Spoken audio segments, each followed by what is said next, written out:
2 months ago, I experienced something I could have never imagined. The day began like any other, bright and calm. The sun rose gently over the forest as I set out with a group from our church to deliver aid to a rural village in Nigeria. We carried food, clothing, and supplies for the children. These trips always felt like true worship, a way to serve God in the purest form. When we arrived, the villagers welcomed us warmly, their smiles full of gratitude. The children laughed and played, and I felt at peace. But this calm did not last. Later that afternoon, I wandered a short distance into the forest, seeking a quiet place to pray. Suddenly, without warning, a leopard leapt out of the trees. Its claws tore into me before I could react, and I screamed for help. Villagers rushed to my aid, driving the animal away, but the damage had been done. I collapsed from the blood loss and shock, the world fading into darkness as their desperate prayers rose to heaven. When I woke up, I was somewhere else entirely. It wasn't the hospital or even this world. I opened my eyes to total darkness. It was thick, heavy, and suffocating, as though fear itself had become physical. I struggled to breathe, and my mind raced. Where am I? I tried to speak, but my voice was swallowed by the void.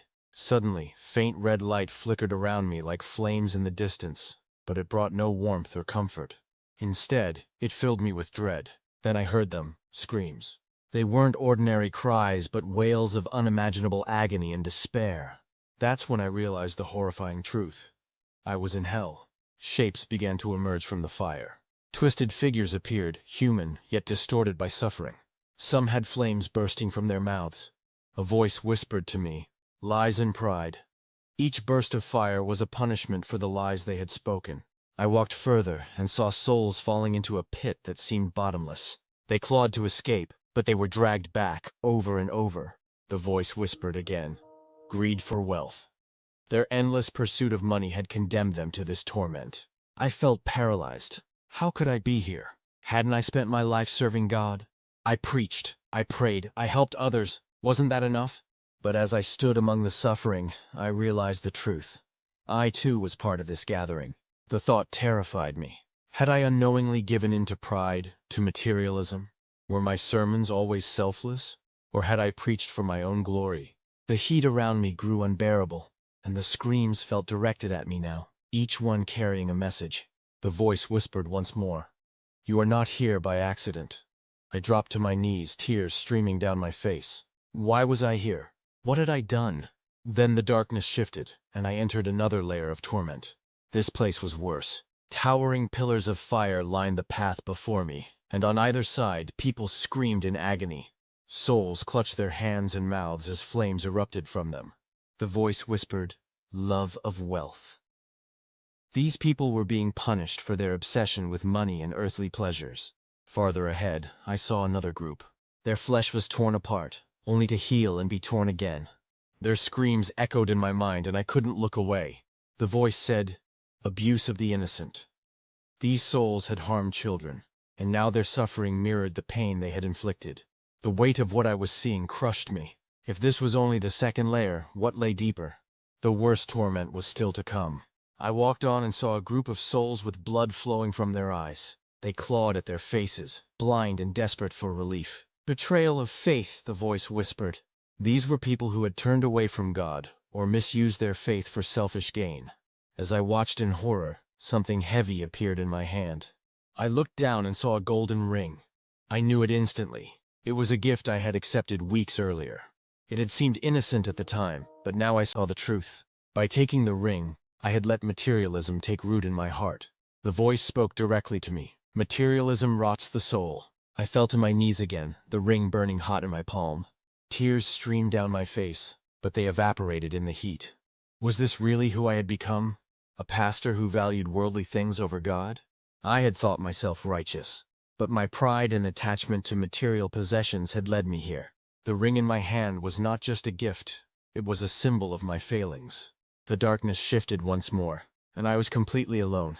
Silence surrounded me, but it wasn't comforting. It felt like the stillness before a storm. Suddenly my past began to play before me. I saw myself preaching to my congregation, but instead of love, my words were filled with arrogance. I saw the moment I had mistreated a church member who couldn't afford to give. Instead of helping them, I had shamed them. "You should do more for God," I had said. Now I realized those words weren't God's but my own pride speaking. The golden ring reappeared in my hand, burning hotter than before. I tried to drop it, but I couldn't. It was part of me now, a reflection of my soul. A mirror appeared before me, and I saw my true self, prideful, selfish, and consumed by materialism. I had believed I was serving God, but in truth, I had been serving my own ego. In that moment, I broke down completely. "Lord, help me," I whispered through trembling lips. My voice felt weak, but it was all I had. Then, from within the darkness, a light appeared. It started as a flicker, but quickly grew, illuminating everything around me. The fire, the screams, the torment, it all disappeared. The light grew brighter, and then I saw him. Jesus stood before me. His face was radiant with peace and love. He looked at me, and in his eyes I saw everything. My fears, my shame, and my sins were laid bare. But his gaze didn't condemn me. Instead, it invited me. "You called for me," he said. His voice was gentle yet powerful, and it resonated through my entire being. I realized then that, even in my despair, I had cried out for him. I had sought forgiveness, and he had come. Jesus spoke again. "Many who claim to represent me have strayed. They chase wealth and power, forgetting the true message of faith, love, sacrifice, and humility. The church has become a battleground between God and worldly desires. This is humanity's greatest test." His words pierced my heart. I had been blind to my own role in this. The golden ring in my hand burned once more, but now I understood. It was my choice to let it go, to release my pride and return to God's path. "What must I do, Lord?"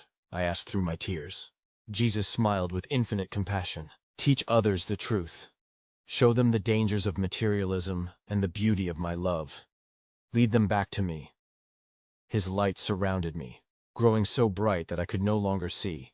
I felt peace unlike anything I had ever known. And then, I woke up. The hospital room was blinding compared to the darkness I had seen. My body ached, but my spirit felt light. Tears flowed freely as I whispered, "Thank you, Lord." The doctors and nurses looked relieved, but to me, they were more than medical professionals. They were reflections of God's grace. I had been given a second chance, a chance to fulfill the mission Jesus had given me.